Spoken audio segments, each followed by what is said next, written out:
Boas tardes, boas noites. Hoje leremos o capítulo 4 do livro Diálogo dos Vivos, de Chico Xavier, Emmanuel e Herculano Pires. O assunto é extenso, talvez não terminemos numa única reunião de hoje, por conta da complexidade do assunto. Vamos lá. Lembrando que nesse livro, são 3 partes, né, em cada capítulo. A primeira parte é uma descritiva do próprio Chico sobre o período que antecede a reunião, em que são discutidos assuntos com os frequentadores, os colaboradores. À noite, iniciam-se os trabalhos, feito prece, evangelho, abre-se o livro dos Espíritos e, via de regra, surge uma resposta ao assunto discutido à tarde.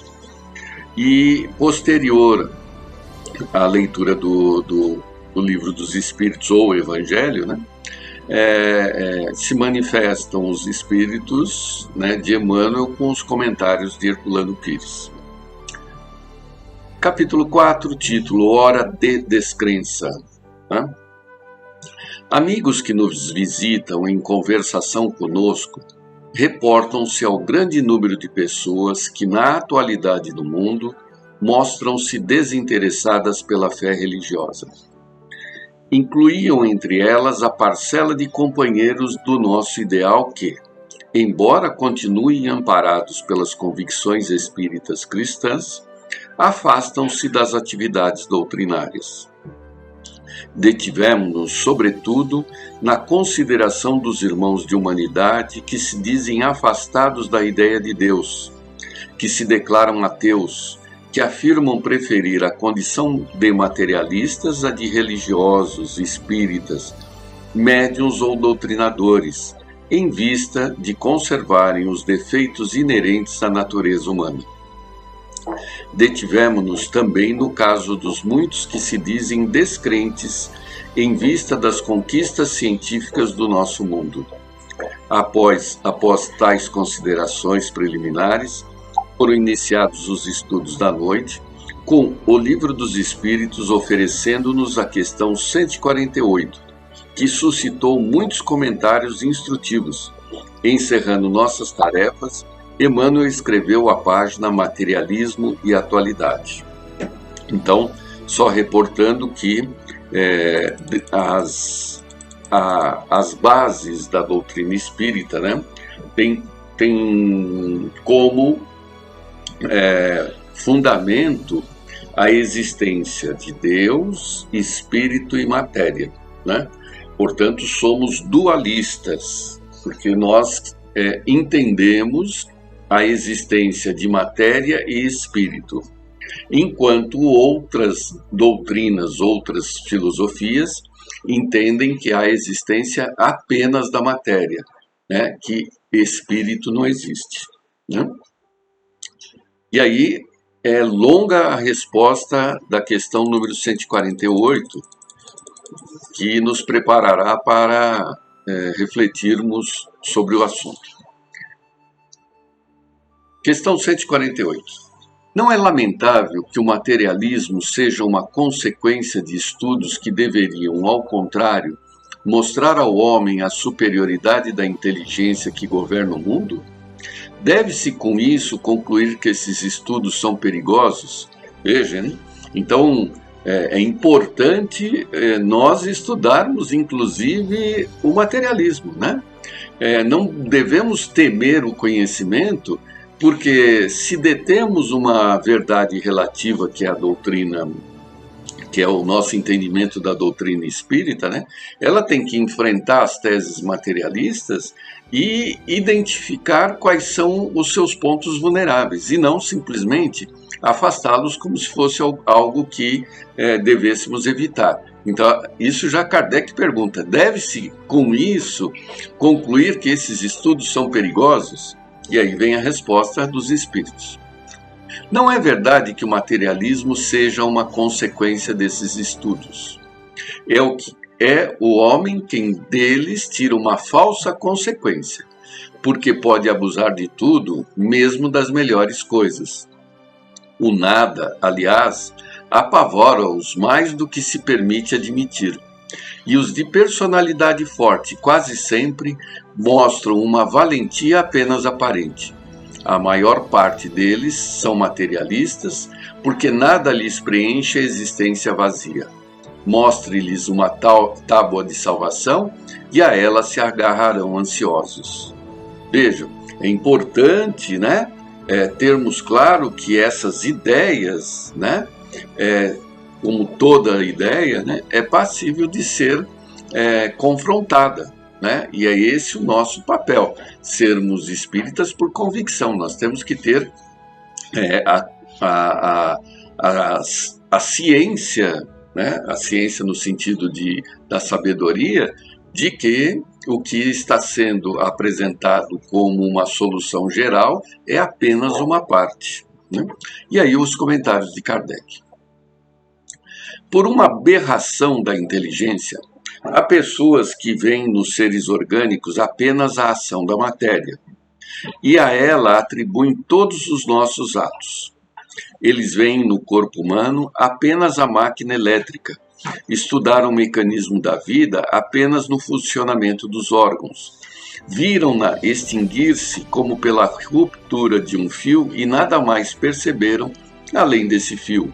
Procuram descobrir se restava qualquer coisa e, como encontraram apenas a matéria inerte, por não terem visto a alma escapar-se ou nem sequer pegá-la, concluíram que tudo estava nas propriedades da matéria e que, assim, após a morte, o pensamento se reduz ao nada. É comum se falar que quando você disseca um animal, né, ele, depois que ele é aberto, você não encontra o espírito, né, o princípio espiritual, e, portanto, não existe esse princípio espiritual, já que tudo estaria na matéria. Antes de continuar, só um comentário que é fundamental. Os espíritos acabaram com essa dúvida de se existe ou não espírito no homem, utilizando de uma coisa que certamente não tem espírito, que são as mesas. As mesas girantes, por serem matéria pura, elas já por premissa não têm nenhum tipo de ânimos, nenhum tipo de alma, nenhum tipo de vontade. E é através de algo que é material que vêm as respostas inteligentes. Então, se existe uma resposta na mesa e ela não é inteligente, então existe algo inteligente que não pertence à mesa. Portanto, essa inteligência advém de uma causa espiritual e não material. Né? Então, olha só, os espíritos usaram da mesa para demonstrar que existe espírito e não o próprio corpo do homem para demonstrar que existe espírito, né? Triste consequência se assim fosse, porque então o bem e o mal não teriam sentido. O homem estaria certo ao pensar apenas nele próprio, os materialistas, né? Colocando-se acima de tudo e de todos, em busca da satisfação dos prazeres materiais. Os laços sociais seriam rompidos e os afetos mais sagrados estariam destruídos em definitivo. Felizmente, essas ideias estão longe de estar generalizadas. Podemos dizer que estão muito circunscritas e que constituem apenas opiniões individuais, pois em parte alguma foram erigidas em doutrina. Uma sociedade fundada sobre essas bases traria em si o germe da destruição e seus membros se destruiriam mutuamente como bestas ferozes. Aqui, cumpre destacar que, quando Kardec escreveu isso, não existia a doutrina materialista marxista. como é que é isso, né? O materialismo ele já é antigo, é da antiga Grécia, né? Filósofos eram materialistas, acreditavam que só existia matéria, Demócrito e vários outros, Epicuro, né? Mas não como uma doutrina estabelecida, né? Com determinações, com um código, né? Moral de conduta, um código moral de conduta. Após Kant, após a Idade Moderna, surgiram os três demolidores do pensamento cristão, né? Que foi Nietzsche, Marx e Freud através da psicologia, né? Não só o Freud, mas toda a psicologia, né? Já vamos até explicar isso. Então, o que Marx escreveu surgiu 10 anos depois do Livro dos Espíritos. Então, passou a existir, sim, uma doutrina materialista. E essa doutrina materialista, ela se propagou, ela se impregnou na nossa sociedade, e hoje ela é exatamente o que Kardec previu, né? As pessoas são egoístas, as pessoas só pensam em si mesmas, buscam a satisfação dos próprios prazeres materiais, e os laços sociais, né, eles estão mais frágeis, cada vez mais frágeis. Tanto que existe já até um conceito de que as ligações entre as pessoas não são sólidas, né? Solidariedade vem de sólido, não é sólido. As relações entre as pessoas são líquidas, né? Zygmunt Bauman, filósofo do século passado, coloca que as relações são líquidas. O que significa isso? Que elas são passageiras. Isso vale para a família, isso vale para o trabalho, isso vale em relação à nação, isso vale entre as pessoas, a sociedade. Ninguém quer morrer pela pátria, ninguém quer manter um casamento por muitas décadas, ninguém quer ficar no emprego por muito tempo. Por quê? Porque eu estou valorizando sempre o outro, eu tenho que me valorizar. É o mundo que vivemos hoje, né? Chega a se falar que as relações são voláteis, gasosas, né? Em contraposição às que seriam sólidas. Deixando claro já antes aqui, né, que o que a gente aprende pela doutrina é o inverso.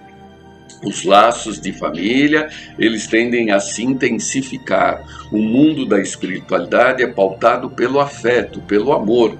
E o amor aproxima, ele não relativiza as relações, dando essa liberdade de não se preocupar com o outro, ao contrário, né? Justamente nós vivemos um mundo, nós, doutrina espírita, de pensar no outro e não pensar só em nós.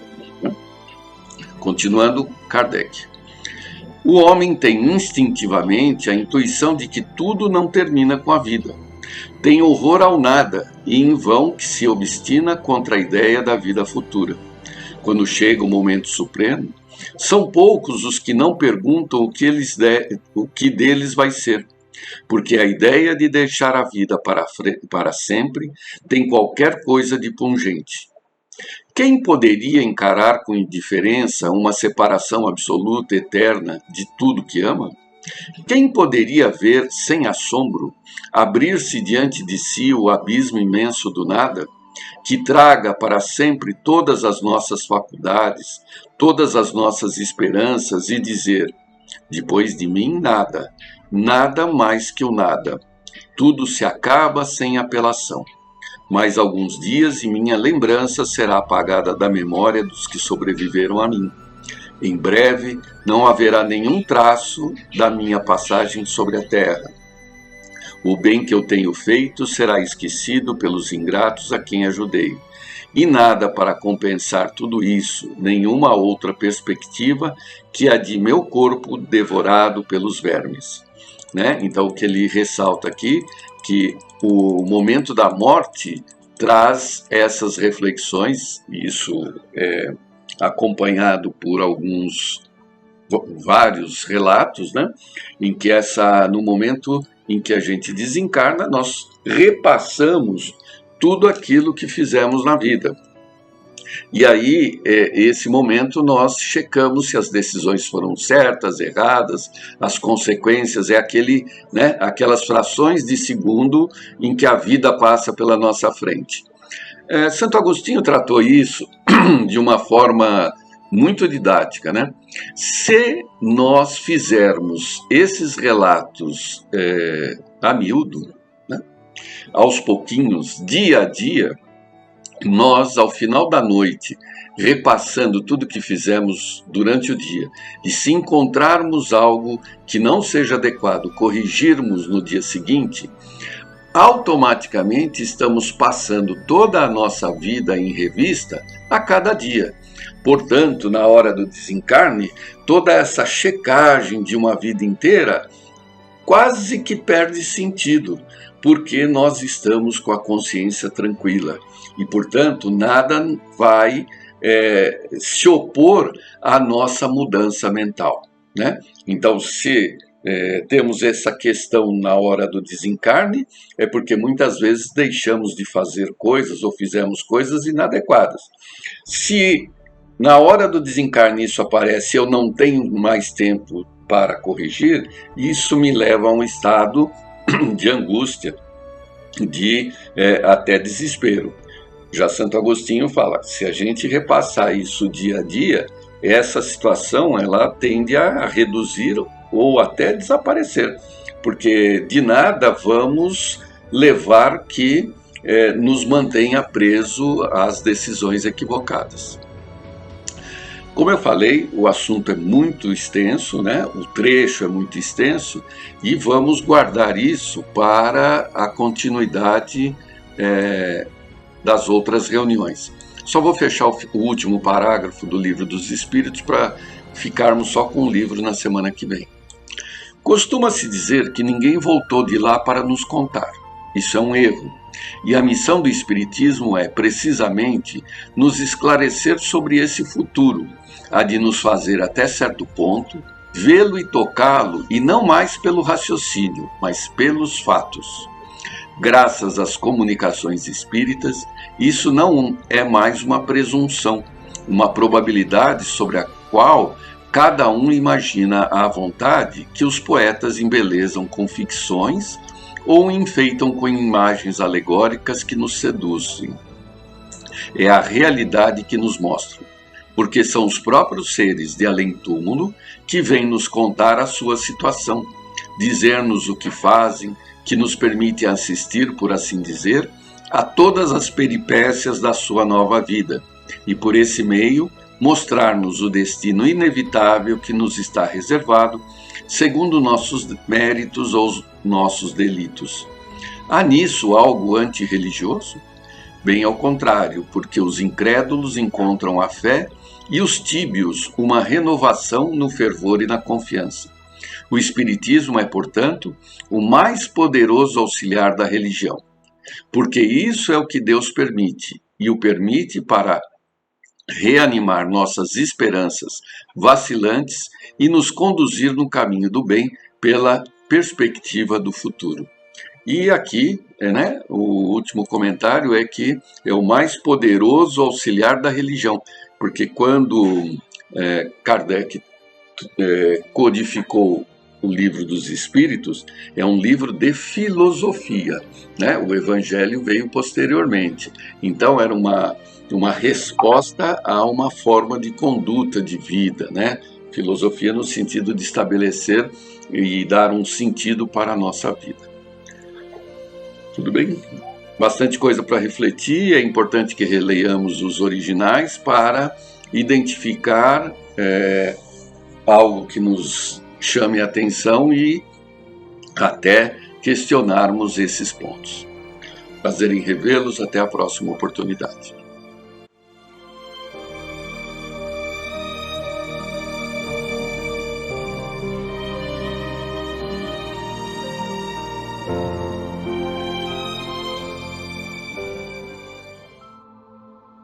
Boa noite a todos. Mais uma vez estamos reunidos, dando continuidade para a segunda parte da nossa palestra desta noite. Mais uma vez vamos utilizar o Livro dos Espíritos, capítulo 12.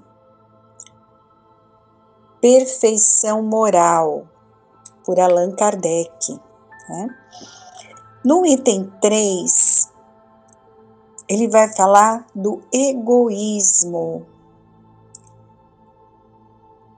E, segundo os espíritos, eles consideram entre os vícios, o egoísmo é o mais radical, eles colocam aqui.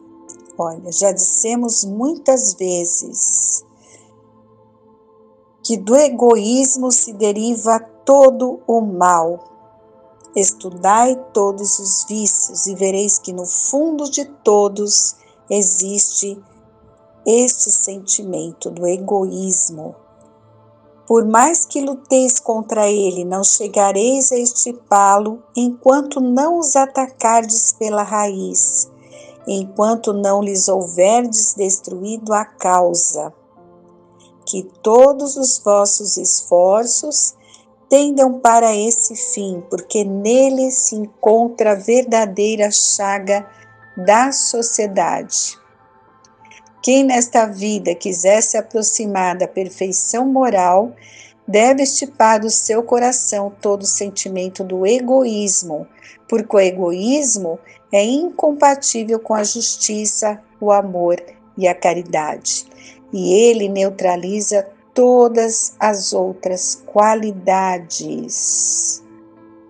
Vejam só a colocação dos espíritos, né? O egoísmo é um dos maiores males, porque todos os demais vícios contêm o sentimento do egoísmo. Com certeza, a perfeição da moral está ligada diretamente à extinção desse vício. É uma chaga da humanidade, dizem os espíritos aqui, né, no livro dos espíritos. Quantos de nós sofremos pelo egoísmo das pessoas que estão ao nosso redor? E até muitas vezes de nós mesmos. E à medida que vamos evoluindo, vamos eliminando de nossos corações esse sentimento, é quando começamos a enxergar com mais nitidez esse sentimento.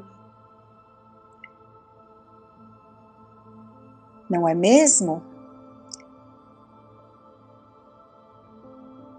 Conforme vamos tomando conhecimento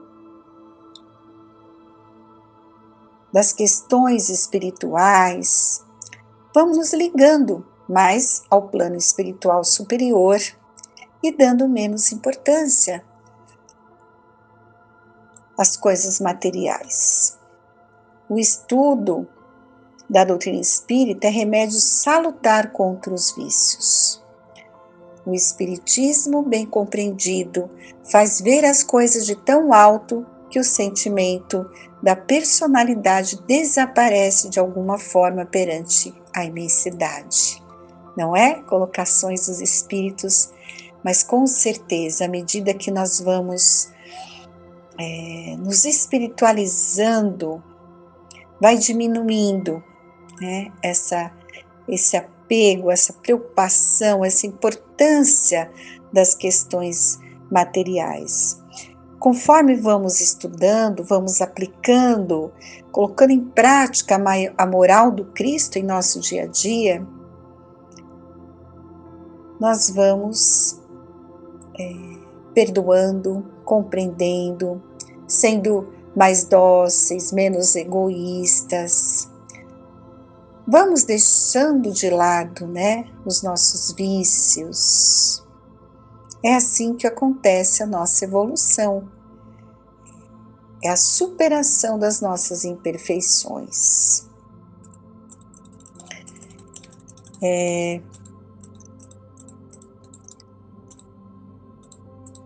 Vejamos esse trecho, também retirado aqui do Livro dos Espíritos.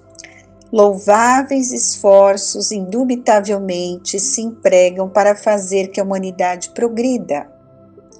Os bons sentimentos são animados, estimulados e honrados, mais do que em qualquer outra época. Entretanto, o egoísmo, o verme roedor, continua a ser a chaga social. É o mal real, que se alastra por todo o mundo e do qual cada homem é mais ou menos vítima. Cumpre, pois, combatê-lo, como se combate uma enfermidade epidêmica. Para isso, deve-se proceder como procedem os médicos, ir à origem do mal. Vejam, né? A espiritualidade amiga está o tempo todo tentando intuir a humanidade terrestre, a ir pelo caminho do perdão, né? Da caridade, do fazer ao outro o que quereríamos que nos fizessem.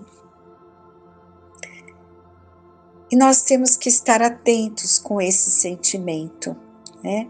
Que existe no coração de todos. Alguns um sentimento maior, outros já conseguem combater, estão atentos, e assim nós vamos nos observando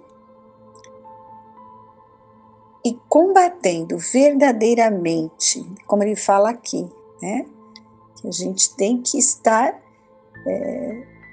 observando e combatendo, como se combate uma enfermidade epidêmica. Procurem-se em todas as partes do organismo social, da família, né? Em todas as causas, todas as influências que ostensiva ou ocultamente excitam, alimentam e desenvolvem o sentimento do egoísmo. Conhecidas as causas, o remédio apresentará por si mesmo. Só restará então destruirmos esse sentimento. Poderá ser muito longa a cura, porque numerosas são as causas, mas não é impossível. Mas temos que combater esse sentimento, esse mal, pela raiz, ou seja, pela educação. Não por essa educação que tende a fazer homens instruídos, mas pela que tende a fazer homens de bem. A educação, convenientemente entendida, constitui a chave do progresso moral. Quando se conhecer a arte de manejar os caracteres, como se conhece de manejar as inteligências, conseguiremos corrigi-los do mesmo modo que se aprumam plantas novas. Essa arte, porém, exige muito tato, muita experiência, profunda observação. É grave erro pensar-se que para exercê-la com proveito, basta o conhecimento da ciência, né? Isso não é verdade. Faça-se com o moral o que se faz com a inteligência. E vê-se-á que há naturezas refratárias, muito maior do que se julga. É o número das que apenas reclamam boa cultura para produzir bons frutos.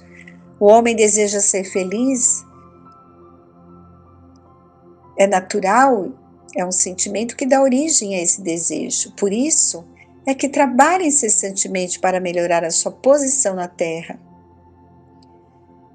Quando compreender bem que no egoísmo reside uma dessas causas, que gera o orgulho, a ambição, a cupidez, a inveja, o ódio, o ciúme, né? Que a cada momento magoam, a que perturba todas as suas relações sociais, provoca dissensões, aniquila a confiança, obriga a se manter constantemente na defensiva contra o seu vizinho, enfim, a que do amigo faz um inimigo. Se ele começar a observar tudo isso que o egoísmo gera, ele compreenderá também que esse vício é incompatível com a sua felicidade. E podemos mesmo acrescentar, né, com a sua própria segurança.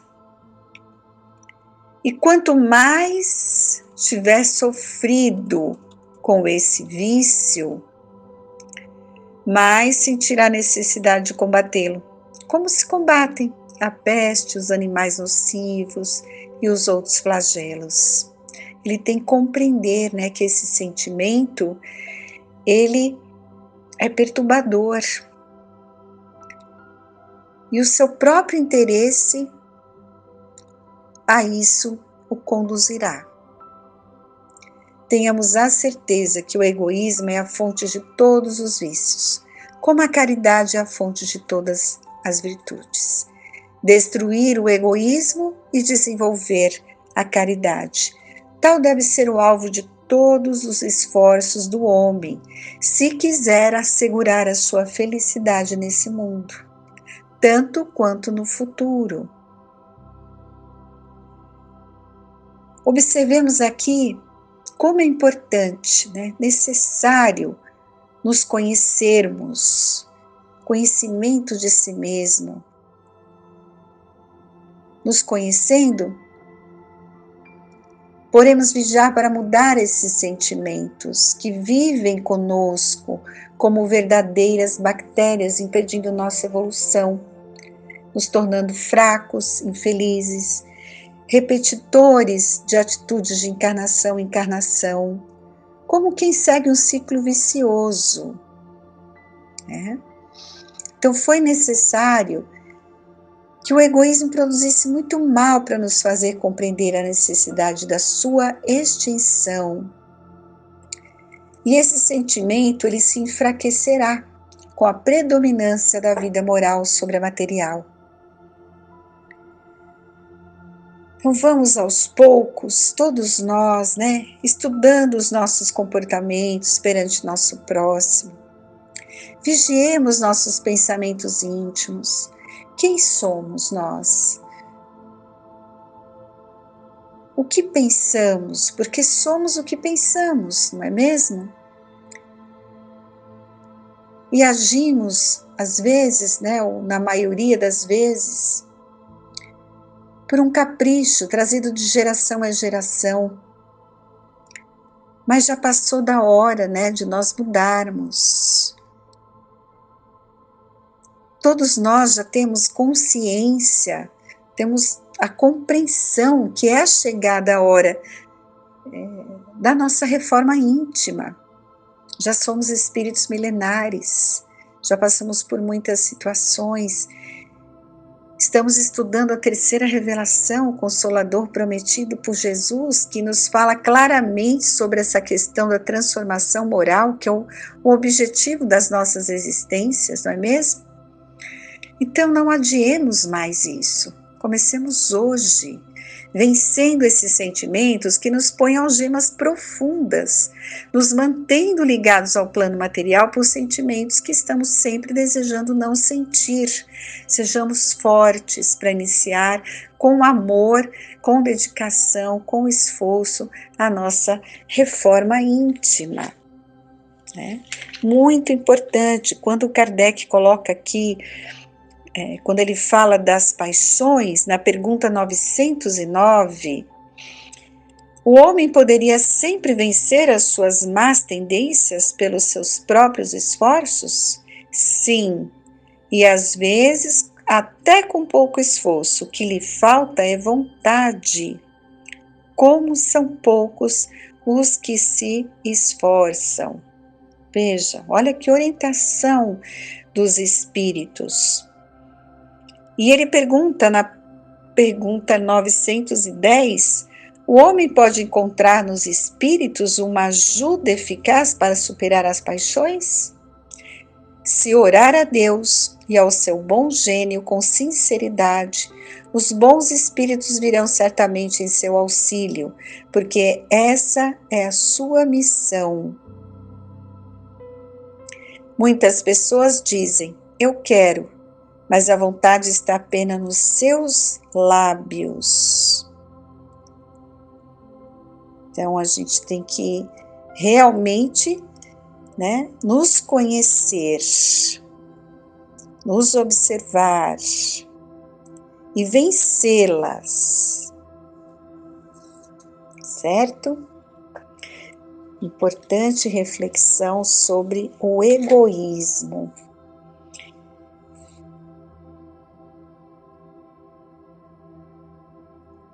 Vem a pergunta, né? Qual a melhor maneira indicada por Jesus, pelo nosso Mestre, a nos conduzir na extinção desse sentimento?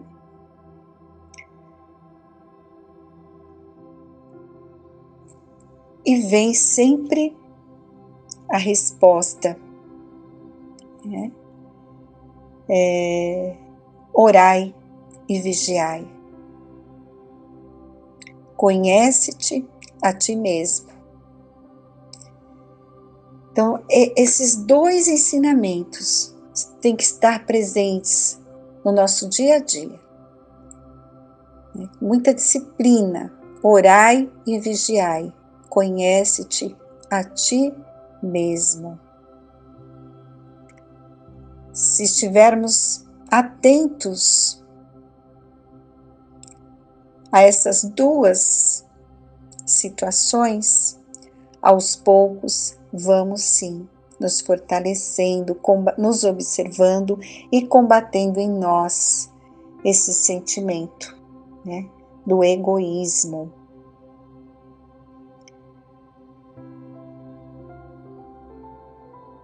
Colocar em prática tudo aquilo que Jesus nos ensinou.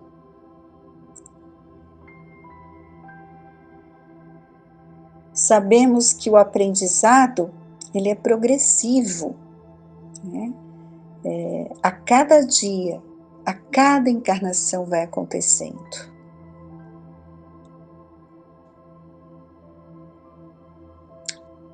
E jamais nos desanimemos. Não estamos sozinhos, como foi dito aqui. A espiritualidade amiga está ao nosso lado o tempo todo, né?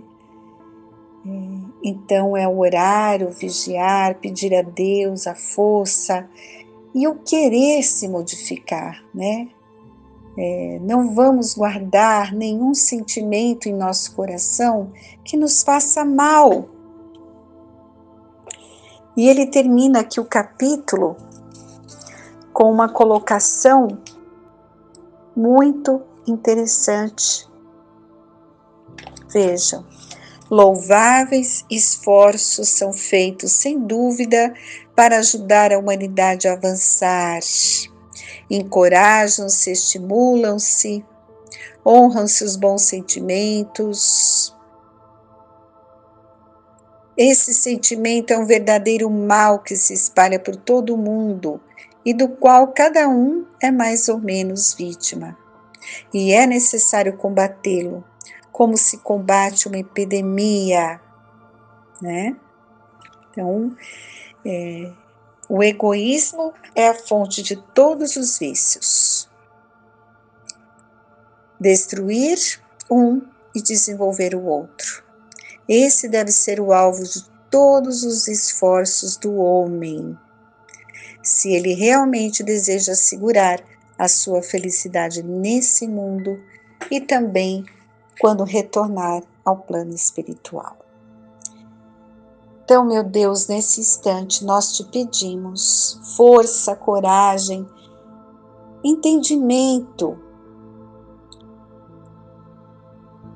Comecemos a nos observar, a ver o que há de errado em nós. Iniciemos a nossa transformação. O momento presente é o mais importante. É o agora, o que eu posso fazer agora nesse momento para ser uma pessoa melhor e fazer todo o esforço que for possível. Fica aqui a nossa gratidão, Senhor, por esse momento de reflexão tão importante. Que a tua paz possa envolver a todos que nos ouvem nesta noite. Que assim seja, graças a Deus.